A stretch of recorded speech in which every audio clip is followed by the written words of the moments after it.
And greetings, Fantasistas. Well, it's time for Global Esports 2 Dubai 2022 Fantasy Team.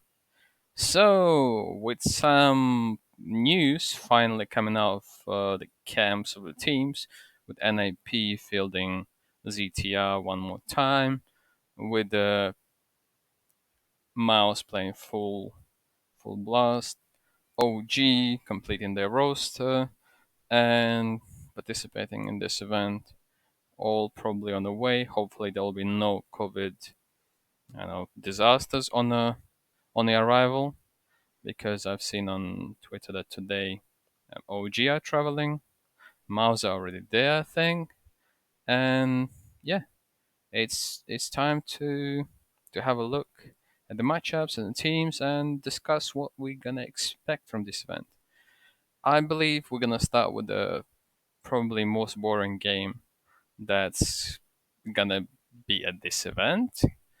I would say it's gonna be Movie Star Riders against Tai Lu, and I'm not sure what you guys think, but I'm pretty sure that Tai Lu gonna beat Movie Star Riders, and Tai Lu gonna advance to play on the Friday's game. I don't know why, but that's just my thoughts. And I believe best Polish player gonna perform really well as well with the 1.7 rating, 1.07 rating. He's not really the highest ranked player, but I believe he's still the best player on the team. Um, not gonna discuss the maps that are gonna be played because for me that game is kind of irrelevant, and it's just there, I guess, to get some visibility from Asian scene and just like get highlighted that they participate, and I don't know, just to get some exposure. All right, next game, Mouse against Falcons. Okay, we all know that Falcons is basically the uh, tier 2.5 team that has some decent players. Like Maka is a good player, but to be honest, I don't really see uh, what potentially can help them to bring Mouse down, unless Mouse completely tank and just can't hit any shots, so they get sick during the journey to the event. I don't know what has to happen. And in general, Mouse are just a stronger team. So my prediction is that Mouse gonna take this one. And in the game Mouse against Tai Lu, well, I won't be surprised if there'll be an upset because we don't really know what to expect from Tai Lu. We can't really follow them that much, to be honest. Not much information regarding them. But I'm still gonna go with Mouse, and hopefully, hopefully, gonna be right on this one. So I assume that Mouse gonna reach the final from this side of the bracket. Then the second one, NIP with ZTI again, and they're still gonna be decent. Nothing much gonna change for them. They're just gonna play their default maps like the overpass and probably probably some easier maps like the uh, like Mirage as well. They're gonna probably play. So they're just gonna play the event for probably for the money and just for the practice before the Blast Showdown and all the bigger events coming up. So yeah, then we can see that Nasser is basically the team that gathered all the CIS players that can't really find a decent home in CIS. They have Propla, they have Almaza. They used to play for the fours. Also, Rewind that was playing for the one winner thing. Boros, have no clue how he ended up here. Pokemon, I think that's just the guy that I don't know, maybe a son or like the owner of the team. Have no clue who that is. Well, nothing much to expect over here, and it should be an easy walk for the NIP. On the other side, Complexity against OG, the best NA team. is not participating, but the second best is right here. So they're gonna play OG, and OG with the new guns, Neofrag, Fiku, and finally they had some time to prepare themselves. Nexa, hopefully he's ready for the competition, and I believe he's very hungry for wins, and I believe that OG should take complexity in this one pretty easy, unless I'm getting disappointed by OG again, which I highly doubt.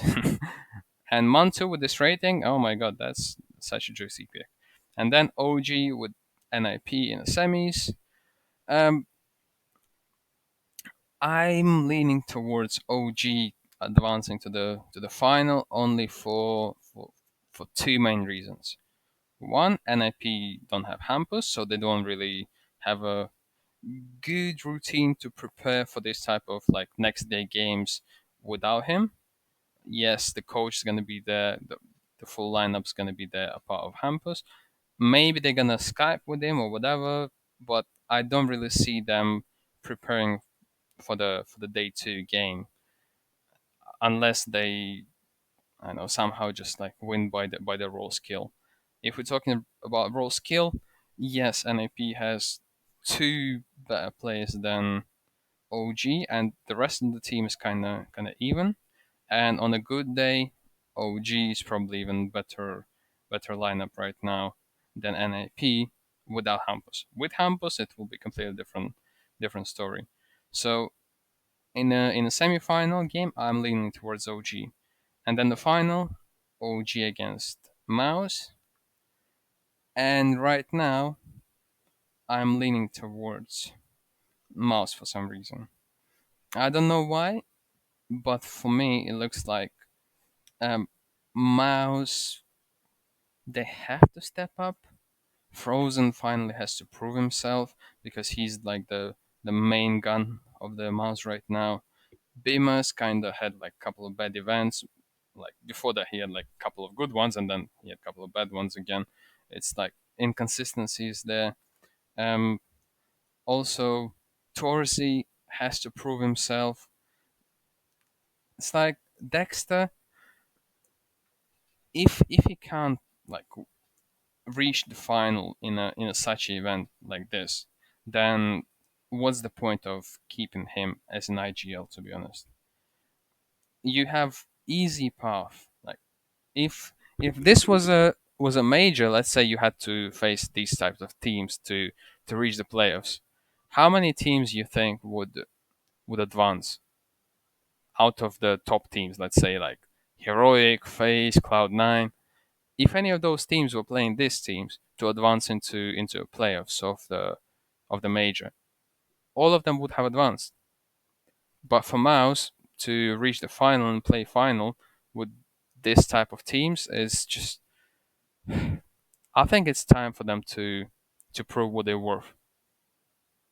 So with that said, let's just jump to my to my fantasy team.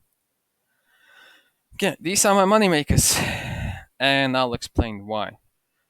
I'll go with Frozen first because I believe that against teams that they're gonna face, he should be kinda the main powerhouse in those games. Together with Tozy, they should be just absolutely crushing. I will go with the defender role on him because I think Mouse on the attack side they more relying on Dexter and Beamus entries, and then Frozen and Tozy kind of closing the rounds. So against these teams, I expect entry fraggers to do quite well, and on the CT side, it's Frozen and Tozy that will have to do the majority of work, and that's why I'm going for him. On the other side, I'm picking Dexter only because they will be facing the lower tier teams, and if we look at the history of Dexter, he is playing really decent against tier 2, tier 3 teams, and the only problematic game probably is going to be a final against OG, where he might not really end up with a good rating. But if they win, it's still gonna be good points. If they lose, then at least I have the two OG players that kind of gonna make up. All right, then let's start with OG then on the second side. I'm I'm leaning towards Montu because Montu is really solid and he has proven himself uh, plenty of times already that he's worth investing in. He is the main gun of the OG roster, and I'm expecting him to maybe even get the MVP over here. I'm not going to be surprised if OG wins. Then I'm pretty sure Mantu should be getting the MVP award if they reach the final and win. Then Flames entry fragger. I believe it's time for Flames to kind of wake up and show that he's worth being captain this lineup, I guess, because there will be a couple of decent options during the summer that will be released from their contracts or just gonna appear as a free transfers, free agents. And in that case, if Flame's not gonna perform right now, then I believe OG might consider replacing him.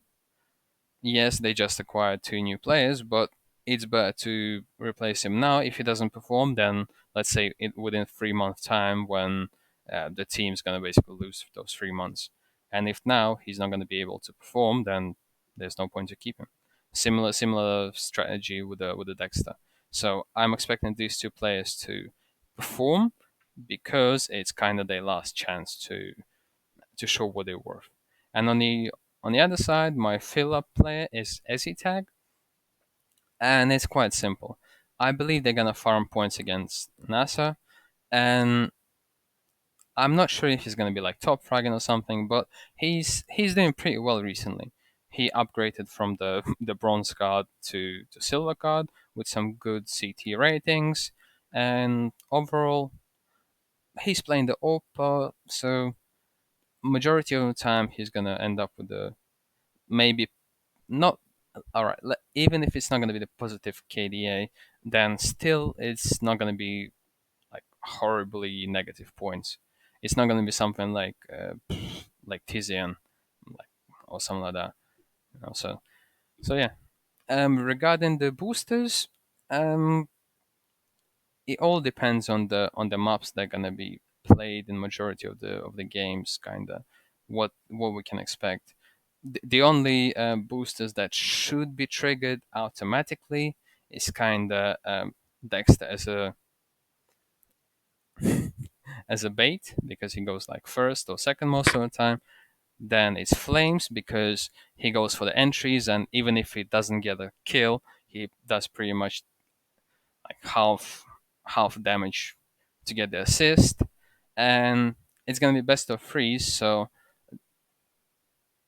Frozen has quite good chance to end up on top of the scoreboard. And Mantu against Complexity. Um, Potentially I can see them playing Dust 2, and on Dust 2, Mantu probably gonna crush them pretty hard. Same I would say about the Mirage if they're gonna end up playing, and if they're gonna end up playing on those two maps, then 30 Bomb is probably kind of easy prediction. So so yeah, that's my opinion on the event, and yeah. Thank you very much. Join my Discord, and I'll talk to you later.